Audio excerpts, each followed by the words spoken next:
Hello every one. So നമ്മൾ moving charge and magnetism അതേപോലെ ഇലക്ട്രോസ്റ്റാറ്റിക്സും ഉള്ള രണ്ട് സിമിലർ ആയുള്ള ഇക്വേഷൻസ് നിങ്ങളെ മുന്നിൽ പരിചയപ്പെടുത്താൻ വേണ്ടി വന്നതാണ്.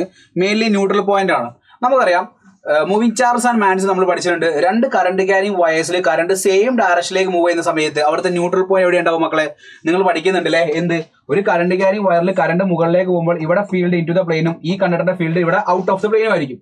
അതേപോലെ ഒരു കറണ്ട് ക്യാരിങ് കണ്ടക്ടർ ഇവിടെ വെച്ചിട്ടുണ്ടെങ്കിൽ ഇവിടെ ഫീൽഡ് ഇൻ ടു ദ പ്ലെയിനും ഇവിടെ എന്തായിരിക്കും? ഔട്ട് ഓഫ് ദ പ്ലെയിനും ആയിരിക്കും. സോ ഇവിടെയാണ് എന്തിന് ചാൻസ് ഉള്ളത്? ഒരു കറണ്ട് ക്യാരിങ് വയറിന്റെ ഫീൽഡ് അകത്തേക്കും മറ്റേ കറണ്ട് ക്യാരിങ് വയറിന്റെ ഫീൽഡ് പുറത്തേക്കും ആകുമ്പോൾ അവിടെ ഒരു നെറ്റ് ഫീൽഡ് സീറോ ആവാനുള്ള ഒരു ന്യൂട്രൽ പോയിന്റ് ചാൻസ് എവിടെയുള്ളത്? രണ്ട് കറണ്ട് ക്യാരിങ് വയേഴ്സിലും കറണ്ട് സെയിം ഡയറക്ഷനിൽ പോകുമ്പോൾ ഇൻ ബിറ്റ്വീൻ ആയിരിക്കും.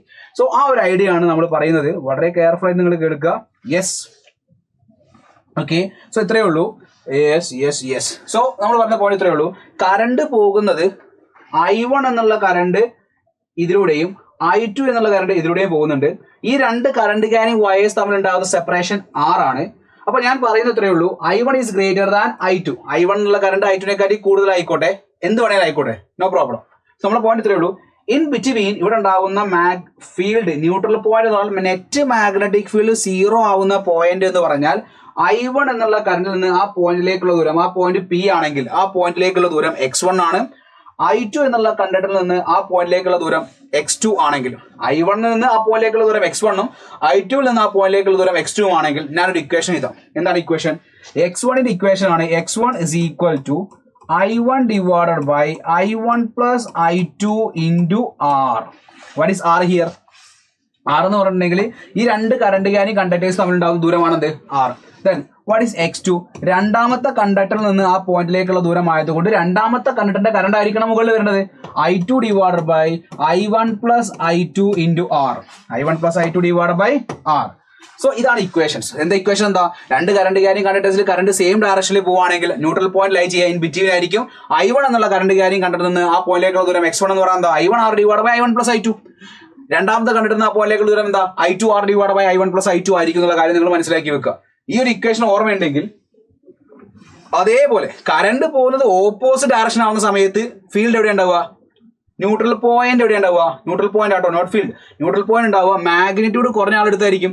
സോ ഹിയർ I1 കറണ്ട് മുകളിലേക്ക് പോകുന്നുണ്ട്, I2 എന്നുള്ള കറണ്ട് താഴത്തേക്ക് പോകുന്നുണ്ട്. ഞാൻ പറയാണ് I2 എന്നുള്ള കറണ്ടിൽ നിന്ന് ആ ന്യൂട്രൽ പോയിന്റിലേക്കുള്ള ദൂരമാണ് ഞാൻ x എന്ന് മാർക്ക് ചെയ്തിട്ടുണ്ടെങ്കിൽ നിങ്ങളെ മനസ്സിലേക്ക് വരുന്ന പോയിന്റ് ഇത്രയേ ഉള്ളൂ. I1 എന്ന് പറഞ്ഞിരിക്കുന്നത് I2നെക്കാട്ടി വലുതായിരിക്കും. I1ന്റെ മാഗ്നിറ്റ്യൂഡ് I2നെക്കാട്ടി വലുതായിരിക്കും. രണ്ട് കറണ്ട് ക്യാരിങ് വയേഴ്സിൽ കറണ്ട് പോകുന്നത് ഓപ്പോസിറ്റ് ഡയറക്ഷൻ ആണെങ്കിൽ എന്താണ്? രണ്ട് കറണ്ട് ക്യാരിങ് വയേഴ്സിൽ കറണ്ട് പോകുന്നത് ഓപ്പോസിറ്റ് ഡയറക്ഷൻ ആണെങ്കിൽ മാഗ്നിറ്റ്യൂഡ് കുറഞ്ഞ കറണ്ടിൽ നിന്ന് പോയിന്റിലേക്കുള്ള ദൂരമാണ് x എങ്കിൽ മാഗ്നിറ്റ്യൂഡ് കുറഞ്ഞ കറണ്ടിന്റെ അടുത്തായിരിക്കും അവിടെ എന്തുണ്ടാവുക? ന്യൂട്രൽ പോയിന്റ് ഉണ്ടാവുക. ആ ന്യൂട്രൽ പോയിന്റ് ഇക്വേഷൻ ആണ് മക്കളെ x is equal to I2R. I2 എന്ന് പറഞ്ഞാൽ മാഗ്നിറ്റ്യൂഡ് കുറഞ്ഞ ആൾ ഡിവൈഡഡ് ബൈ വലിയ ആളുടെ കറണ്ട് I1 ആണ്. I1 minus I2. ഈ ഒരു ഇക്വേഷൻ ഓർമ്മയുണ്ടെങ്കിൽ നിങ്ങൾക്ക് വളരെ ഈസിലി ഇതിന്റെ പ്രോബ്ലംസ് അപ്രോച്ച് ചെയ്യാൻ പറ്റും. അതിന്റെ ഒരു പ്രോബ്ലം നോക്കണേ. Two long parallel conductors carrying currents in opposite direction as shown. One conductor carries a current of 10 ampere and the distance between the wire is D is equal to 10 centimeter.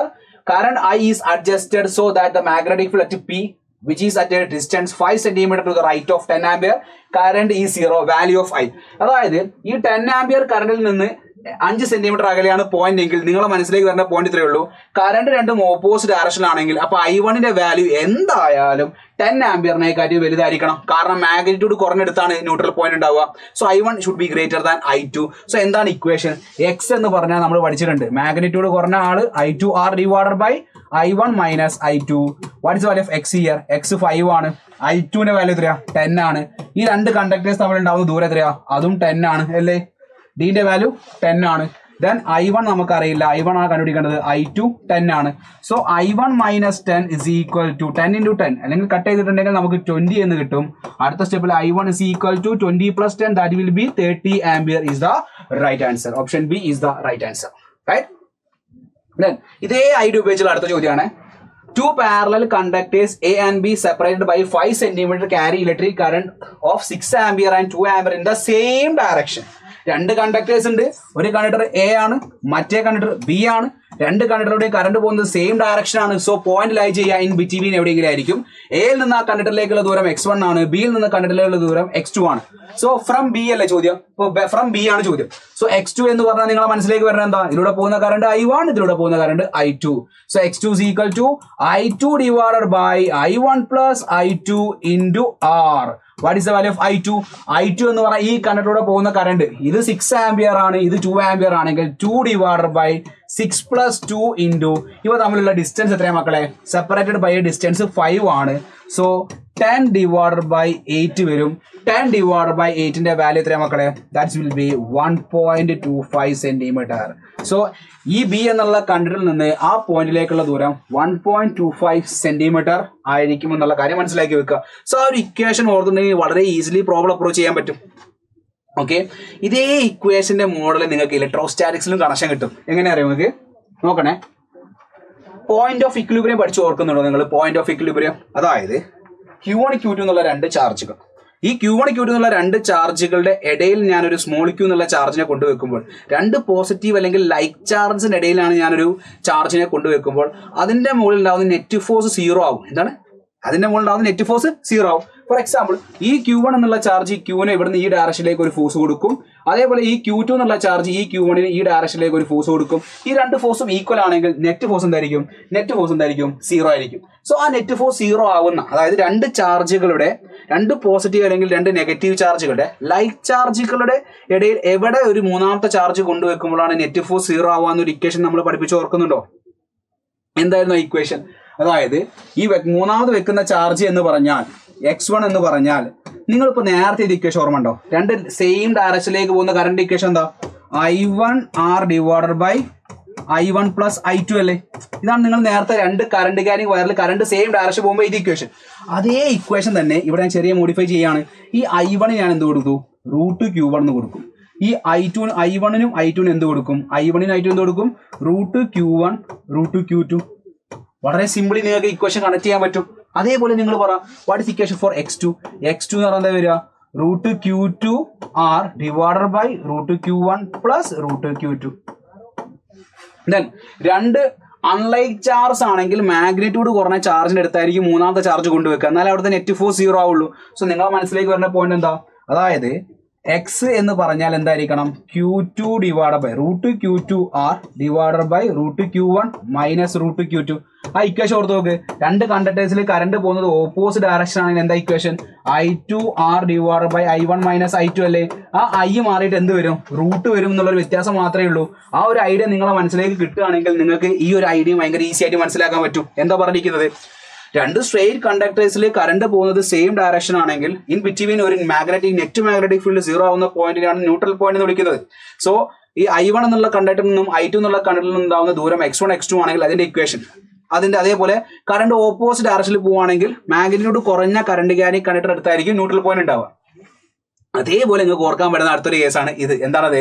രണ്ട് ചാർജുകൾ, രണ്ട് like ചാർജസിന്റെ ഇടയിലായിരിക്കും neutral point ഉണ്ടാവുക. രണ്ട് like ചാർജിന് ഇടയിൽ ഒരു മൂന്നാമത്തെ ഒരു charge കൊണ്ടുവെക്കുമ്പോൾ ആ മൂന്നാമത്തെ ചാർജ് കൊണ്ടുവെക്കുന്നിടത്ത് ഉണ്ടാവുന്ന നെറ്റ് ഫോഴ്സ് 0 ആവുന്ന ഡിസ്റ്റൻസുകൾ ചോദിച്ചാൽ x1 x2 എന്നുള്ള ഇക്വേഷൻ നിങ്ങൾക്ക് ഇങ്ങനെ ഓർത്താൽ മതി. ആ ഒരു ഇക്വേഷൻ നിങ്ങൾക്ക് ഓർത്തെടുക്കാൻ പറ്റുമെന്ന് ഞാൻ പ്രതീക്ഷിക്കുന്നു. അതുമായി ബന്ധപ്പെട്ട ഒരു ചോദ്യമാണിത്. ഈ ചോദ്യം നോക്ക് നിങ്ങൾ. Two particles A and B having charges 20 microcoulomb and minus 5 microcoulomb respectively are held fixed with a separation of 5 centimeter. At what position? മൂന്നാമതൊരു ചാർജ് കൊണ്ടുവെക്കണം. എന്താണ്? മൂന്നാമതൊരു ചാർജ് കൊണ്ടുവെക്കണം. എവിടെ കൊണ്ടുവെക്കുക? അവിടെ നെറ്റ് ഫോഴ്സ് എക്സ്പീരിയൻസ് ചെയ്യാൻ പാടില്ല. നെറ്റ് ഫോഴ്സ് 0 ആവുന്ന സ്ഥലത്തായിരിക്കണം മൂന്നാമത്തെ ചാർജ് കൊണ്ടുവെക്കേണ്ടത്. അപ്പൊ നമുക്കറിയാം ഇത് പോസിറ്റീവ് ചാർജ് ആണ്, ഇത് നെഗറ്റീവ് ചാർജ് ആണ്. പോസിറ്റീവ് നെഗറ്റീവ് ചാർജും ആണെങ്കിൽ മാഗ്നിറ്റ്യൂഡ് കുറഞ്ഞ ചാർജിൽ നിന്നായിരിക്കണം ആ പോയിന്റിലേക്കുള്ള ദൂരം. മാഗ്നിറ്റ്യൂഡ് കുറഞ്ഞ ചാർജ് എന്ന് പറഞ്ഞിട്ടുണ്ടെങ്കിൽ നിങ്ങൾ സൈൻ നോക്കണ്ട കേട്ടോ. അവിടെ എന്താ നോക്കിയാൽ മതി? മാഗ്നിറ്റ്യൂഡാ 25. ആരാ വലുത്? 20 വലുത്. അപ്പൊ മാഗ്നിറ്റ്യൂഡ് കുറഞ്ഞ 5ന്റെ അടുത്തായിരിക്കും equilibrium, not equilibrium, net force 0 ആവുന്ന പോയിന്റ് ഉണ്ടാവും. അല്ലെങ്കിൽ ആ ചാർജിനെ കൊണ്ടുവെക്കുമ്പോൾ നെറ്റ് ഫോഴ്സ് 0 ആവുക. ആ പോയിന്റിലേക്കുള്ള ദൂരം തന്നെ ഇക്വേഷൻ എന്താ? x equal to √Q2 divided by √Q1 minus √Q2 into R. Right? So √Q2 എന്ന് പറയുമ്പോൾ √5 ആണ്. √Q1 എന്ന് പറയുമ്പോൾ √20 ആണ്. ഇത് √5 ആണ്. R എത്രയാ? 5 ആണ്. റൈറ്റ്? സോ അടുത്ത സ്റ്റെപ്പിൽ നിങ്ങൾ നോക്കുക, √5 ഡിവൈഡഡ് ബൈ √20 നമുക്ക് എന്ത് ചെയ്താം 2√5 എഴുതി കൂടെ. അവിടെ നിന്ന് ഞാൻ √5 കോമൺ ആക്കി എടുത്താൽ 2 - 1 × 5 എഴുതി വരും. ഈ √5 കട്ട് ചെയ്താൽ 5 divided by 2 - 1 that will give 5 centimetre. അതായത് എന്താ പറഞ്ഞിരിക്കുന്നത്, രണ്ട് അൺഈക്വൽ അതായത് ലൈക്ക് ചാർജ് അല്ല അൺലൈക്ക് ചാർജസ് ആവുന്ന സമയത്ത് നിങ്ങൾക്ക് മൂന്നാമതൊരു ചാർജിനെ കൊണ്ടുവെക്കുമ്പോൾ അതിന്റെ മുകളിൽ നെറ്റ് ഫോഴ്സ് 0 ആവണമെങ്കിൽ, എന്താണ് നെറ്റ് ഫോഴ്സ് 0 ആവണമെങ്കിൽ മൂന്നാമത്തെ ചാർജ് വെക്കേണ്ടത് മാഗ്നിറ്റ്യൂഡ് കുറഞ്ഞ ചാർജിൽ നിന്ന് എക്സ് ഡിസ്റ്റൻസ് അകലെയാണ്. മാഗ്നിറ്റ്യൂഡ് കുറഞ്ഞ ചാർജിൽ നിന്ന് എക്സ് ഡിസ്റ്റൻസിലേക്കുള്ള പോയിന്റ് ഇക്വേഷൻ എന്താ, x = √q2r divided by √q1 - √q2. Yes. Then ഇതേ സാധനം നിങ്ങൾക്ക് എവിടെ ഉപയോഗിക്കാം, ഇലക്ട്രിക് ഫീൽഡ് കേസിൽ ഉപയോഗിക്കാം. അതായത് രണ്ട് ലൈക്ക് ചാർജ് ആവുന്ന സമയത്ത് ഞാൻ പറയുന്ന പോയിന്റ് ഇത്രയേ ഉള്ളൂ. രണ്ട് ലൈക്ക് ചാർജ് ആവുന്ന സമയത്ത് ഇത് പി എന്നുള്ള പോയിന്റാണ് ഉദ്ദേശിച്ചത്. This is P. ഇവിടെ നെറ്റ് ഇലക്ട്രിക് ഫീൽഡ് എന്തായിരിക്കും, 0 ആയിരിക്കും. അപ്പൊ നെറ്റ് ഇലക്ട്രിക് ഫീൽഡ് കണ്ടുപിടിക്കുക. നെറ്റ് ഇലക്ട്രിക് ഫീൽഡ് 0 ആവുന്ന സിറ്റുവേഷൻ അത്. അതായത് രണ്ട് ചാർജുകൾ ആവുന്ന സമയത്ത് ഈ രണ്ട് ചാർജുകളുടെ എവിടെയായിരിക്കും നെറ്റ് ഇലക്ട്രിക് ഫീൽഡ് 0 എന്ന പോയിന്റ്. രണ്ട് ചാർജുകളുടെ എവിടെയാണ് നെറ്റ് ഇലക്ട്രിക് ഫീൽഡ് 0 ആവുക, രണ്ടും അൺലൈക്ക് ചാർജസ് ആണെങ്കിൽ ഇൻ ബിറ്റ്വീൻ ആയിരിക്കും. ലൈക്ക് ചാർജ് ആണെങ്കിൽ ഇൻ ബിറ്റ്വീൻ ആയിരിക്കും. അൺലൈക്ക് ചാർജ് ആണെങ്കിൽ മാഗ്നിറ്റ്യൂഡ് കുറഞ്ഞ ആളെടുത്തായിരിക്കും. ഇവിടെ ആർക്കാ മാഗ്നിറ്റ്യൂഡ് കുറവ്, Q2 magnitude Q1 magnitude greater than Q2 magnitude ആയിരിക്കും. Q1 മാഗ്നിറ്റ്യൂഡ് Q2 കൂടുതലായതുകൊണ്ടാണ് Q2 എടുത്ത് ന്യൂട്രൽ പോയിന്റ് വന്നിരിക്കുന്നത്. സോ ഇത് റെപ്രസെന്റ് ചെയ്യുന്നത് P എന്നുള്ള പോയിന്റ് ആട്ടോ. അതായത് നെറ്റ് ഇലക്ട്രിക് ഫീൽഡ് 0 ആവുന്നത് രണ്ട് ചാർജുകളുടെ എവിടെയാണ് നെറ്റ് ഇലക്ട്രിക് ഫീൽഡ് 0 ആവുക, ഇൻ ബിറ്റ്വീൻ ആയിരിക്കും. ലൈക്ക് ചാർജ് ആണെങ്കിൽ ഇൻ ബിറ്റ്വീൻ ആയിരിക്കും. അൺലൈക്ക് ചാർജ് ആണെങ്കിലോ മാഗ്നിറ്റ്യൂഡ് കുറഞ്ഞ ആളെടുത്ത്. അപ്പൊ നിങ്ങൾ നോക്ക്, രണ്ട് പാരലൽ വയസിൽ കറണ്ട് ഓപ്പോസിറ്റ് പോവുകയാണെങ്കിൽ എവിടെയാണ് ന്യൂട്രൽ പോയിന്റ് ഉണ്ടാവുക, മാഗ്നിറ്റ്യൂഡ് കുറഞ്ഞ ആളെടുത്ത്. രണ്ട് ചാർജുകൾ, രണ്ട് അൺലൈക്ക് ചാർജുകളുടെ എവിടെ മൂന്നാമത്തെ ചാർജ് കൊണ്ടുവെക്കുമ്പോഴാണ് നെറ്റ് ഫോഴ്സ് 0 ആവുക, മാഗ്നിറ്റ്യൂഡ് കുറഞ്ഞ ആളെടുത്ത്. ഇലക്ട്രിക് ഫീൽഡ് നെറ്റ് ഫീൽഡ് 0 ആവുന്നത് രണ്ട് അൺലൈക്ക് ചാർജുകൾ എവിടെയായിരിക്കും, മാഗ്നിറ്റ്യൂഡ് കുറഞ്ഞതിന്റെ അടുത്തായിരിക്കും. എപ്പോഴും ആ ഒരു കണക്ഷൻ നിങ്ങൾ കിട്ടിയാൽ മതി. അവിടെ ഉപയോഗിക്കേണ്ട ഇക്വേഷൻ തന്നെ എന്താ ഇക്വേഷൻ, x1 = സെയിം ഇക്വേഷൻ എന്താണത്, √q1r divided by √q1 + √q2.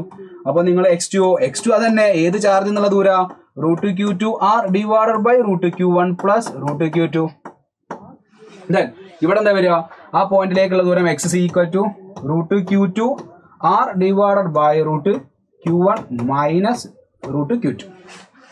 Magnitude കുറഞ്ഞ ചാർജ് മുകളിൽ, മാഗ്നിറ്റ്യൂഡ് കൂടിയ ചാർജ് √q1 - √q2.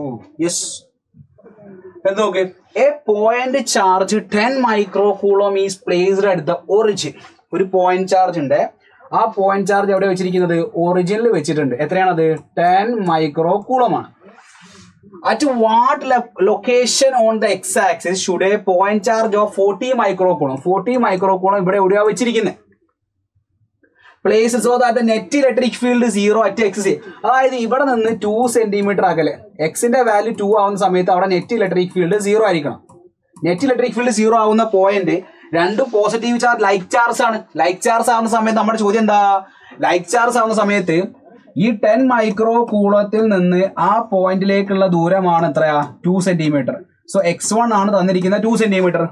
ഇതാണ് 40 മൈക്രോകൂളം. നമ്മുടെ ചോദ്യം എന്താ, ആ ചാർജ് വെക്കുന്നിരിക്കുന്ന, അതായത് located on X axis should be point charge of 40 micro places of the net. അതായത് എവിടെയാണ് എക്സ് ആക്സിൽ എവിടെയാണ് 40 മൈക്രോകൂളം വെച്ചിരിക്കുന്ന ചോദ്യം. ഇത് വെച്ചിരിക്കുന്നത് ഒറിജിൻ അല്ലേ, അപ്പൊ ഒറിജിനിൽ നിന്ന് ആ പോയിന്റിലേക്കുള്ള ദൂരം എന്ന് പറഞ്ഞാൽ 6 അല്ലേ നമ്മോട് കണ്ടുപിടിക്കാൻ ചോദിച്ചിരിക്കുന്നത്.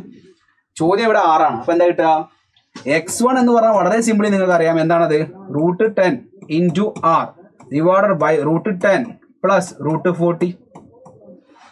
Watts the value of x1 here, x1 is 2. അപ്പൊ ഇവിടെ ഇങ്ങനത്തെ മോഡൽ ചോദ്യം കാണുമ്പോൾ ആദ്യം തന്നെ √10 താഴത്ത് വെക്കുക. ഇവിടെ നിന്ന് √10 കോമൺ ആക്കി എടുത്താൽ ഇവിടെ 1 വരും. √40യെ √4 × √10 എഴുതാം. അതിന് √10 കോമൺ ആക്കി എടുത്താൽ √4നെ 2 എന്ന് എഴുതാം. ഇവിടെ × r എന്ന് വരും. ഈ √10 കട്ട് ചെയ്യാം.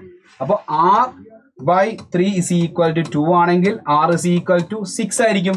സോ എന്തായിരിക്കും, എക്സിന്റെ വാല്യൂ 6 ആയിരിക്കും. ഈ ഒറിജിനിൽ നിന്ന് ആ പോയിന്റിലേക്കുള്ള ദൂരം, ഇവിടെ നിന്ന് ഇങ്ങോട്ടേക്കുള്ള ദൂരം എത്രയാ, 6 സെന്റിമീറ്റർ ആണ്. 6 സെന്റിമീറ്ററിൽ 40 മൈക്രോകൂളം കൊണ്ടുവെക്കുമ്പോഴാണ് അവിടുത്തെ നെറ്റ് ഇലക്ട്രിക് ഫീൽഡ് 0 ആവുന്നത്. സോ നിങ്ങൾക്ക് 3 കണക്ഷൻസ് ഞാൻ പറഞ്ഞു. ഏതൊക്കെയാ 3 കണക്ഷൻസ്, ഒന്നും കൂടി നമുക്കൊന്ന് റീകോൾ ചെയ്യാം. എന്താണത്, രണ്ട് current carrying wires, two parallel current carrying വയേഴ്സിൽ കറണ്ട് സെയിം ഡയറക്ഷനിലാണ് പോകുന്നതെങ്കിൽ the point of neutral point അല്ലെങ്കിൽ പോയിന്റ് ഓഫ് ഇക്വിലിബ്രിയം എവിടെയായിരിക്കും? ഇൻ ബിറ്റ്വീൻ ആയിരിക്കും. അപ്പോൾ അതിന്റെ equation x1 is equal to I1R divided by I1 plus I2, x2 is equal to I2R divided by I1 plus I2. ഇനി രണ്ട് current carrying വയസ്സിൽ current പോകുന്ന opposite ഡയറക്ഷനിലാണെങ്കിൽ magnitude കുറഞ്ഞ current ഏതാണോ അതിൽ നിന്ന് എക്സ് ഡിസ്റ്റൻസ് അകലെയായിരിക്കും പോയിന്റ്. ആ പോയിന്റിലേക്കുള്ള ദൂരം എന്ന് പറഞ്ഞാൽ I2R divided by I1 minus I2 ആണ്. ഇനി രണ്ട് ലൈക്ക് ചാർജസ് ആയിക്കോട്ടെ, ഈ രണ്ട് ലൈക്ക് ചാർജസിന്റെ എവിടെ മൂന്നാമത് ഒരു ചാർജ് കൊണ്ടുവെക്കുമ്പോഴാണ് നെറ്റ് ഫോഴ്സ് 0 ആവുക? മൂന്നാമത്തെ ചാർജ് കൊണ്ടുവെക്കുന്നത് ഇൻ ബിറ്റ്വീൻ ആയിരിക്കണം ലൈക്ക് ചാർജ് ആകുമ്പോൾ. അൺലൈക്ക് ചാർജ് ആകുമ്പോഴോ ഔട്ട്സൈഡ് ആയിരിക്കും. ഔട്ട്സൈഡ് എന്ന് പറയുമ്പോൾ എവിടെയായിരിക്കും? മാഗ്നിറ്റ്യൂഡ് കുറഞ്ഞ ആളെടുത്തായിരിക്കും. അതേപോലെ തന്നെ നെറ്റ് ഇലക്ട്രിക് ഫീൽഡ് 0. രണ്ട് ലൈക്ക് ചാർജിന് എവിടെ ഇലക്ട്രിക് ഫീൽഡ് 0 എവിടെയാ? ഇൻ ബിറ്റ്വീൻ ആയിരിക്കും. സോ അൺലൈക്ക് ചാർജിൽ എവിടെയാ ഉണ്ടാവുക? അൺലൈക്ക് ചാർജിൽ മാഗ്നിറ്റ്യൂഡ് കുറവ് ഏത് ചാർജ് ആണോ ആ ചാർജിന്റെ തൊട്ടടുത്തായിരിക്കും പോയിന്റ് ഓഫ് ഇക്വിലിബ്രിയം അല്ലെങ്കിൽ നമ്മൾ പറയുന്ന ന്യൂട്രൽ പോയിന്റ് ഉണ്ടാവുക എന്നുള്ള കാര്യം മനസ്സിലാക്കി വെക്കുക. സോ ഈ ഒരു 3 ഐഡിയയും ഒരേപോലെ ഓർത്തെടുത്താൽ നിങ്ങൾക്ക് പ്രോബ്ലംസ് സോൾവ് ചെയ്യാൻ ഈസി ആയിരിക്കും. പറഞ്ഞ കാര്യങ്ങൾ ക്ലിയർ ആണെന്ന് പ്രതീക്ഷിക്കുന്നു. ഈ ഇക്വേഷൻ നന്നായിട്ട് പഠിക്കുക. സോ നിങ്ങളെ എക്സാമിന് ഇത് ഭയങ്കര യൂസ്ഫുൾ ആയിരിക്കും. All the very best guys. By.